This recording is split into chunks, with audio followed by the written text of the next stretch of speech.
दामाद की सास पार्ट 2। अब तक आपने सुना कि कावेरी जी अपनी तीनों बेटियों ईशा, मोहिनी और सुहाना की शादी 3 घर जमाई लड़कों के साथ करवा देती है। उन्हें लगता है कि ये लड़के शायद घर का कामकाज संभाल लेंगे, लेकिन उनके तीनों घर जमाई बहुत आलसी थे। वो नौकरी भी नहीं करते थे और बाहर का काम भी नहीं।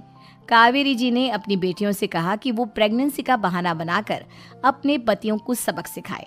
अब सुनिए आगे। मम्मी, आपने जैसा कहा था हमने वैसा ही किया, लेकिन देखिए ना, विवेक का हाल तो वैसा का वैसा ही है। घर में ना सुबह का नाश्ता बनता है और ना खाना। नौकरी पर जाने की बात करूं तो खाने को दौड़ते हैं मुझे।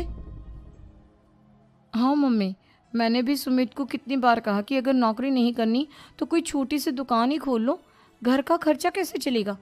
देखो दोपहर के 12 बजने आए और जनाब अभी तक सो रहे हैं। हाँ मम्मी, ईशा और सुहाना ठीक कहती हैं। अविनाश का भी यही हाल है।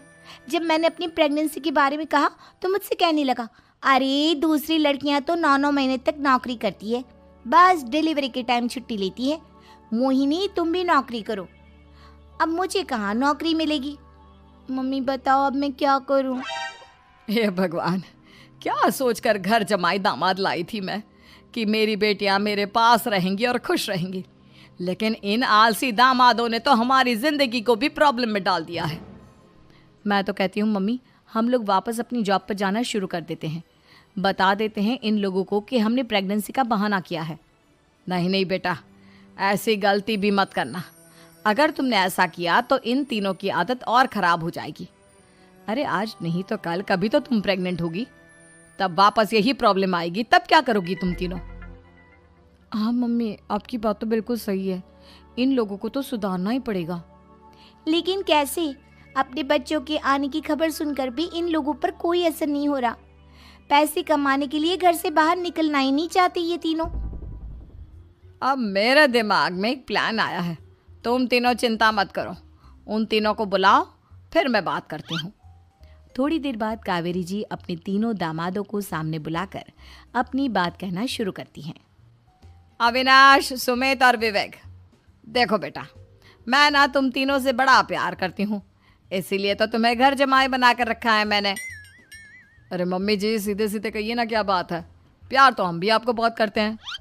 अरे मम्मी जी, आपकी इज्जत भी बहुत करते हैं। अरे भाई, आपके जैसी सास और कमाने वाली बीवी सबको मिलती है क्या? हाँ मम्मी, विवेक और सुमित ठीक कह रहे हैं। आपकी बेटी से शादी करके मेरी तो ज़िंदगी ही अच्छी हो गई है। जानती हूँ मैं, और ये भी जानती हूँ कि तुम तीनों अपने अपनी बीवियों से बहुत प्यार करते हो। बेटा, बात ऐसी है कि हमारे कुल गुरु ने कहा है कि प्रेग्नेंट होने के बाद मेरी तीनों बेटियां शुरू के 4 महीने हमारे गांव में जाकर रहेगी, जहां मेरे चाचा जी रहते हैं। अरे लेकिन क्यों मम्मी, गांव में जाकर रहने की क्या ज़रूरत है इन तीनों को। वो क्या है ना बेटा, हमारे परिवार को एक श्राप है।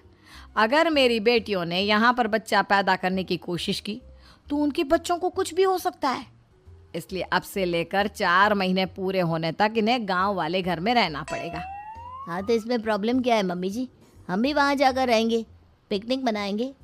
अरे भाई, बीवी जहाँ हम भी वहाँ। हाँ यार, आइडिया तो बहुत अच्छा है। शहर की ज़िंदगी में रह रहकर परेशान हो चुके हैं, अब कुछ दिन गांव में बिताएंगे। तुम लोग समझने की कोशिश क्यों नहीं करते। तुम में से कोई भी वहाँ नहीं जा सकता, और मैं यहाँ रहूँगी ना तुम तीनों के साथ। 4 महीने की तो बात है, उसके बाद ये तीनों ही लौट कर आ जाएंगी। ठीक है मम्मी जी, अब हमारे बच्चों का सवाल है तो ये तो करना ही पड़ेगा। कावेरी अपनी तीनों बेटियों को कुछ दिन के लिए घर से बाहर कहीं दूसरे शहर में रहने के लिए भेज देती है। कुछ दिनों के बाद, अरे मम्मी जी, बहुत दिन से पिज्ज़ा नहीं खाया, मंगवाइए ना।